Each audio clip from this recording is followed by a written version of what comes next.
What up, Fight World? It's your boy Ego, and I'm back with some more boxing. Quick post fight so I can catch the main event with Danny Garcia and Lamont Peterson. Peter Quillin versus Andy Lee. As you guys know, in my post fight reviews, I give you the good, bad, and the ugly. So, as a fight, it was an entertaining fight. I enjoyed myself, and I thought it was a good fight. There's some action. Both sides had a knockdown. Peter Quillin had two, technically three, but the bell had rung, so one didn't count, of course.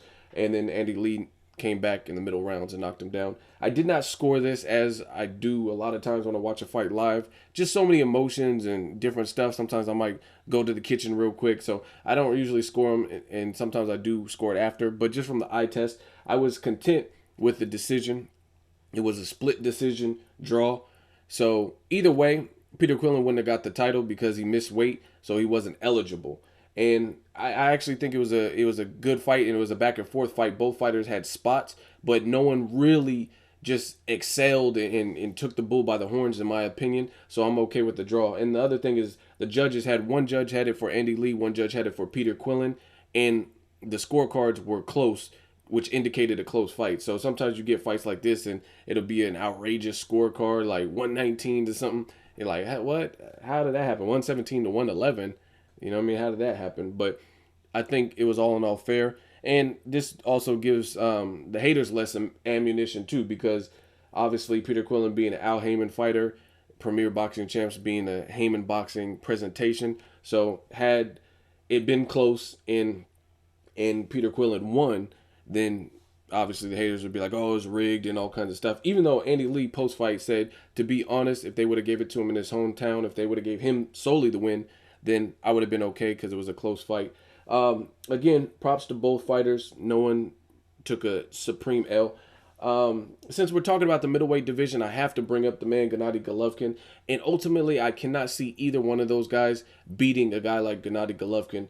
Triple G is just, to me, he's on another level. I think his pressure, his power, and just his ability to cut off the ring, I think that would pose problems for Peter Quillin. Now, don't get me wrong, I'm not no hater, so if the fight is made, I'll tune in, I'll support it, I'll watch it. This is just my take on it.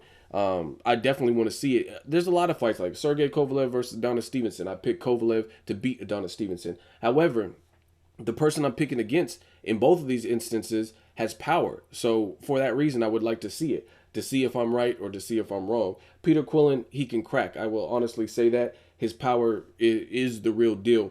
Early on, when he was fighting Winky Wright, who had been retired for 3 years, I didn't know if his power was overrated, but the man could crack. You got to give it to him. Now, the thing that separates Quillin versus a Triple G is the delivery of the power. And it gets so frustrating watching certain fights, especially like this one.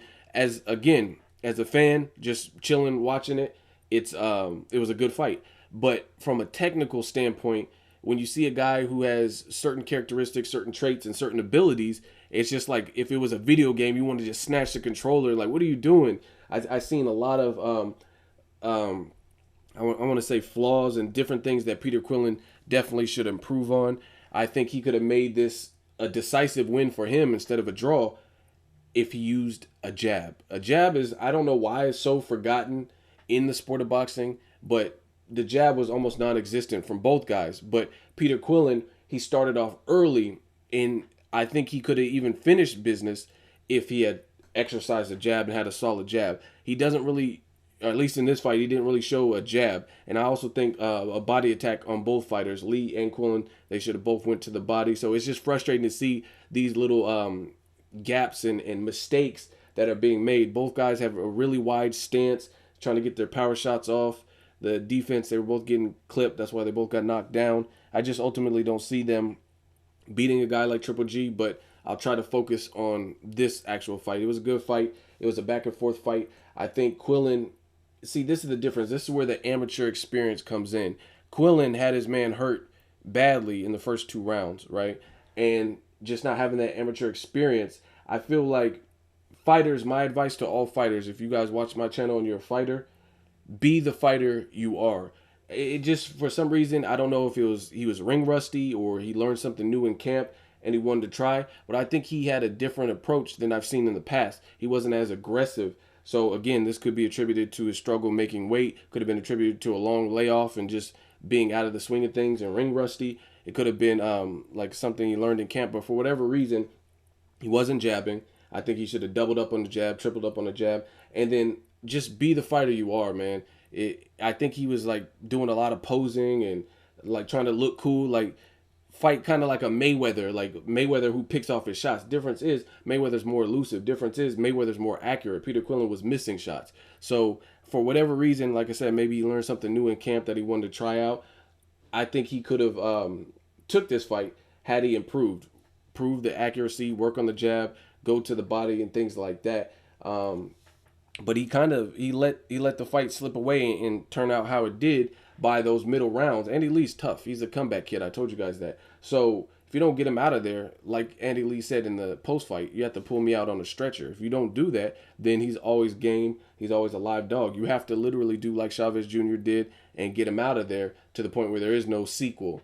But if you allow him to get up and don't apply pressure or a jab or anything, no head movement, of course he's going to fight his way back, because I genuinely think you got guys like Gabe Rosado and Andy Lee who are at a certain level, and they're game, they're warriors. So I think Quillin really dropped the ball in terms of letting Andy Lee off the hook and back into the fight. And Andy Lee was able to capitalize, get some straight lefts off, knock Peter Quillin down. I think Andy Lee won the 11th round. I gave the 12th round to Peter Quillin, even though I didn't officially score it. I was really, because I knew it was a close fight at that point, so I was really paying attention to the last 2 rounds. I think Quillin's corner even knew that it was such a close fight that their fighter had to really do it. So I'm okay with the split decision draw.